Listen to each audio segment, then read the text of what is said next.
ছোট থেকেই বাবা বলতো রোজ সকালে থানকুনি পাতা খাবে। কখনো শুনেছি, আবার কখনো শুনিনি। যাদের গ্রামে বাড়ি তারা তো খুব সহজেই এই পাতাটি পেতে পারেন। আমিও আমার বাড়িতেই পাতাটি পেয়ে যাই।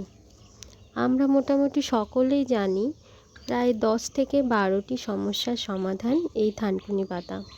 চলুন সেগুলো আর একবার জেনে নিই। প্রথমত, চুল পড়া কমায়, হজমের ক্ষমতা বাড়ায়, ত্বকের সৌন্দর্য বৃদ্ধি পায়, কাশির প্রকোপ কমে, পেটের রোগে কাজে আসে, মানসিক চাপ কমায়, জ্বরের প্রকোপ কমায়, আরও অনেক কিছু।